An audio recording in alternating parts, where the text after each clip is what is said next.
Welcome back. New numbers this morning on debt among millennials. Who is piling it on more, men or women? Tracee Carrasco with the details now. And you got a first look at this survey, Tracee. We did, yes. LendingTree recently surveyed more than 1,000 millennial men and women on debt and credit and found that millennial women had much higher student debt, credit card debt, and just debt in general, with an average of more than $68,000 compared to $53,000 of debt for millennial men.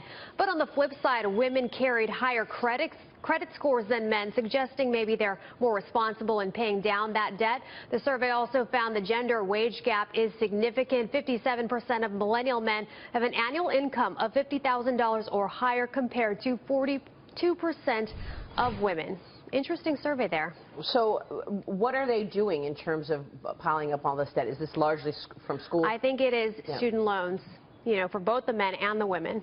Yeah, well, we're seeing that actually play out, that more women are actually enrolling and going to four-year schools and getting their college education. I mean, I think it's somewhere around like 52 to 48%. And they're definitely going to higher education. Yes, more than exactly. men, so much more in terms of getting medical degrees and law degrees. No, I was going to make a joke about women being educated, but I'm just going to stifle.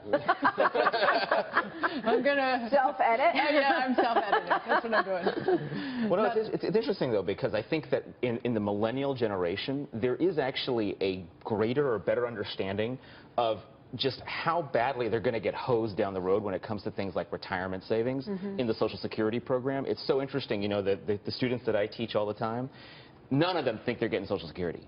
No. None of them do. They don't have that expectation. And maybe that drives their desire. Well, I think it's good because it drives their desire then to save more now, to use private vehicles, 401ks, various sort of private sector savings vehicles to save up that money, because otherwise, you know, they may be hosed down the road. Here's the problem, though, with the entitlement culture that has developed, that is growing in this country, is that when people start working, though, students say that they might say, I don't think that any of these entitlement programs will be there for me when I retire. But when you start working and you start paying in, it develops that attitude of like, that's my money. Absolutely. Where's my money? And I paid in. No, but it is. But it doesn't say Social Security, right? It says FICA, and they're just like, what is this? Right. Who am I paying? Who is FICA, and why am I paying? Yeah, where's this going? And the sad part is we need to educate students that their salary isn't actually their salary, that their employer is actually paying taxes on top of that, right? So that goes back to the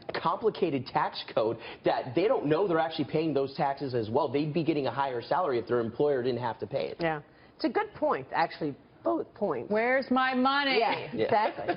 My parents are like that. We talk about this all the time about Medicare. They're like, we paid in. I'm like, but you are taking out more money than you ever paid in. You're getting these very rich health benefits that I'm paying for, Mom and Pop. Like, it's our payroll taxes that are helping fund the people who are collecting Medicare. Guys, the government knows what to do better, how to spend our money better than we do. There's a trust fund. Yeah, just there's a trust fund somewhere. We should pay all these bills. We'll see if your students change over when they start working. As Dagan says, they see that they're actually paying in. I bet. The good news is the rich people want to pay more taxes. That's the latest movement. Trump said that. To Steve Trump said only that. the top 1%. No, totally. Trump said that in the Wall Street Journal, that my friends tell me they wouldn't mind paying higher taxes because your friends are liberals. Yeah, there you go. Your rich, liberal New York friends, Donald Trump. He must know that.